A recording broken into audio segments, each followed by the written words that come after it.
mental stressors. So the video before I talk about physical stressors. So if you haven't see it already, just go to my YouTube channel and check the video about physical stressors.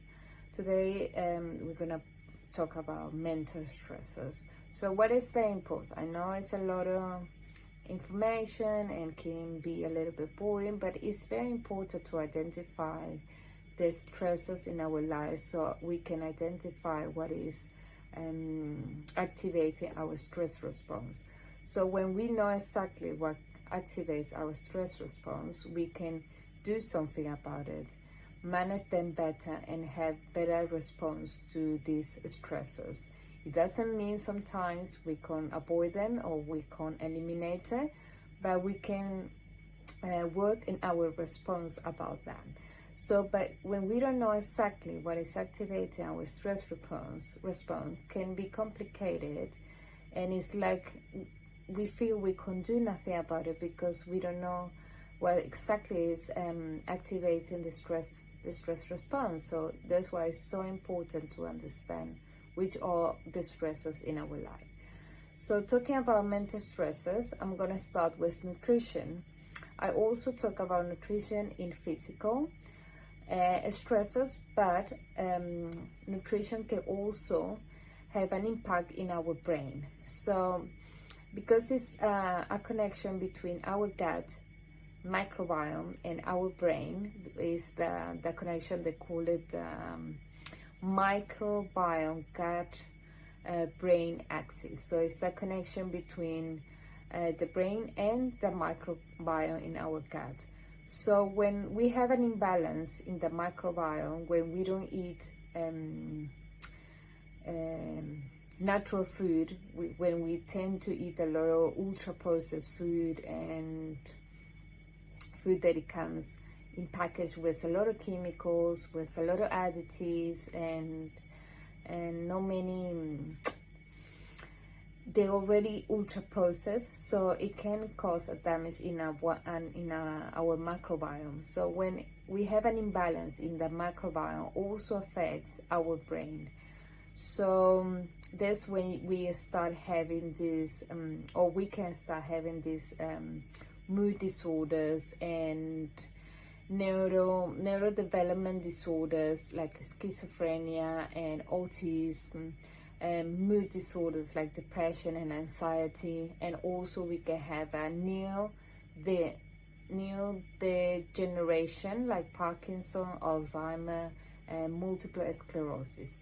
So that's why it's so important to look after our gut and look after the way we put nutrients into our body, because have an direct impact in how our brain function.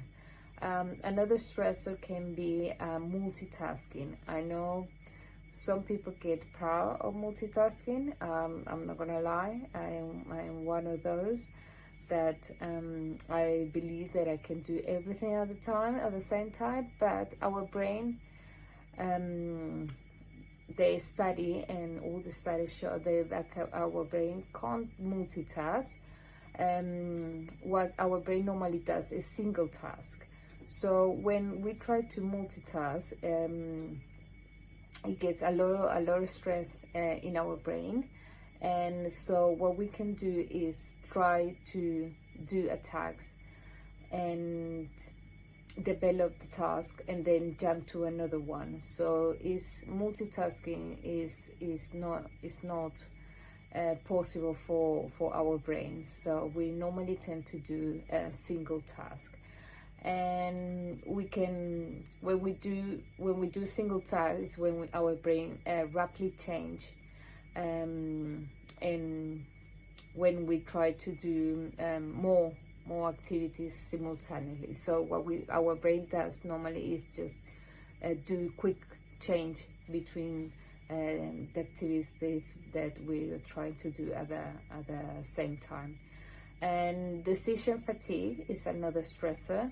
So when we have many decisions to do in our day-to-day, and it's very common at this time when we have a lot of things to do, and we always have a list of all the things and responsibilities that we have during the day, and all the decisions that we need to take to carry on with our life.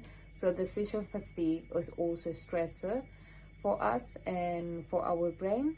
So these two, multitasking and decision fatigue, they are highly stresses in many people. So I do understand, because I am one of those. I tend to have a lot of stuff to do during the day. I tend to multitask between all the things that I want to get ready for the day. So I think what we can advise just now, try to you identify first your stress, and then we're going to talk further what we can do about it. But what I can recommend now is normally do a list of all the things you need to do during the day, and then try to prioritize at least the 3 most important things that you think you need to get it sorted for the day, and try to focus on these activities, so you can do what is more important to get it done, and then try to focus on if you have time, try to focus on the rest of your list, okay? Because it can be very stressful just to keep in mind all the things that you need to do during the day. And sometimes we prioritize things that they are not actually the most important, just because we want to get something done. And so I think it's better to make a list and prioritize whatever is so important for you to do in the day, and this kind of release depression that you need to do so many stuff, okay?